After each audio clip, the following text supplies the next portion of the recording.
Welcome to നിഷിതാസ് cuisine. ഇന്ന് ഉണ്ടാക്കിയിട്ടുള്ളത് ഒരു അടിപൊളി പക്കോടയാണ്.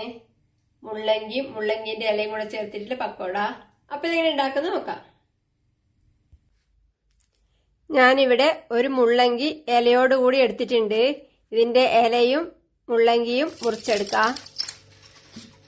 മുള്ളങ്കി തൊലി കളഞ്ഞ് നന്നായി കഴുകി ഗ്രേറ്റ് ചെയ്ത് അതിന്റെ വെള്ളം പിഴിഞ്ഞു കളഞ്ഞ് ഒരു ബൗളിലേക്ക് എടുത്തിട്ടുണ്ട്. ഇതിലേക്ക് മുള്ളങ്കിയുടെ ഇല മുറിച്ച് കഴുകിയെടുത്തത് ചേർക്കാം. ഇനി ഇതിലേക്ക് ചേർക്കാൻ വേണ്ടി ഇത് ഒരു സവാള നീളത്തിൽ മുറിച്ചത്, ഒരു കഷ്ണം ഇഞ്ചി ഗ്രേറ്റ് ചെയ്തത്, കുറച്ച് കറിവേപ്പില മുറിച്ചത്, 2 പച്ചമുളക് മുറിച്ചത് ഇതെല്ലാം ചേർക്കാം. മല്ലിയില വേണ്ടുന്നവർക്ക് ചേർക്കാം, ഞാനിപ്പോൾ ചേർക്കുന്നില്ല. ഇതിലേക്ക് ആവശ്യത്തിന് ഉപ്പ് ചേർക്കാം.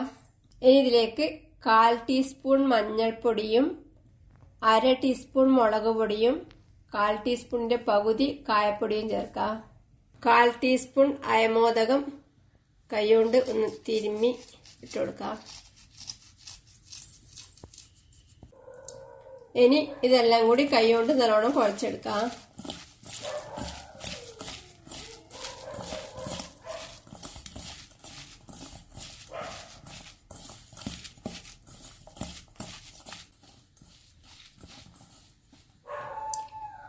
ഇനി ഇതിലേക്ക് കടലമാവ് ചേർക്കണം. ഒരു 3 ടേബിൾ സ്പൂൺ കടലമാവ് ആദ്യം ചേർക്കാം. പിന്നെ കുഴച്ച് നോക്കിയിട്ട് വേണമെങ്കിൽ വീണ്ടും ചേർക്കാം. 2 നുള്ള് സോഡപ്പൊടി ചേർക്കുന്നുണ്ട്. ഇത് ഇഷ്ടമില്ലാത്തവർക്ക് ഒഴിവാക്കാം. ഇത് ചേർത്താൽ നല്ല തട്ടുകടയിലെല്ലാം കിട്ടുന്ന ബജീസിന്റെ മണം ഉണ്ടാവും. ഇനി ഇതിലേക്ക് ആദ്യം വളരെ കുറച്ച് വെള്ളം ഒഴിച്ച് നന്നായി കുഴച്ചെടുക്കാം. പിന്നെ നോക്കിയിട്ട് വേണമെങ്കിൽ ആദ്യം വെള്ളം ചേർക്കാം.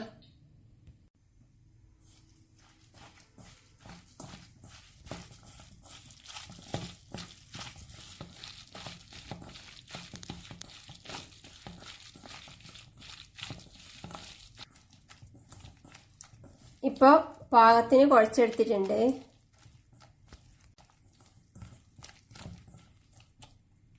ഇതിന് എണ്ണയിൽ പൊരിച്ചെടുക്കണം. ഇവിടെ അടുപ്പത്ത് ഒരു ചീഞ്ചട്ടിയിൽ കുറച്ച് വെളിച്ചെണ്ണ ഒഴിച്ച് ചൂടാക്കിയിട്ടുണ്ട്. ഇനി ഈ റെഡിയാക്കി വെച്ച കൂട്ടിൽ നിന്ന് കുറേശ്ശെ കൈ കൊണ്ടെടുത്ത് ചൂടായ എണ്ണയിലേക്കിട്ട് പൊരിച്ചെടുക്കാം.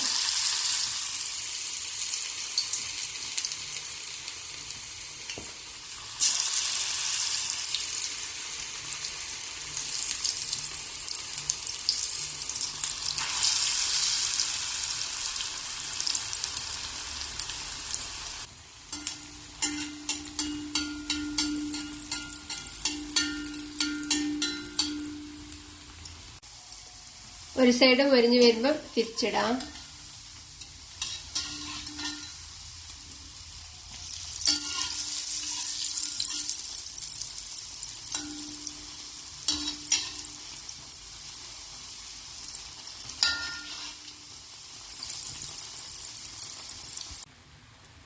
ഇപ്പം 2 സൈഡും ആവശ്യത്തിന് പൊരിഞ്ഞു വന്നിട്ടുണ്ട്. ഇനി ഇത് എണ്ണയിൽ നിന്ന് പുറത്തേക്ക് എടുക്കാം.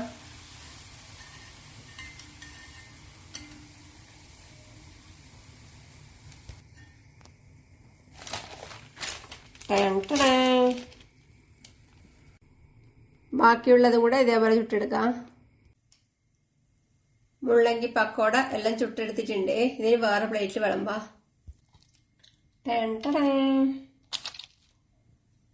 നല്ല അടിപൊളി ടേസ്റ്റാണ്.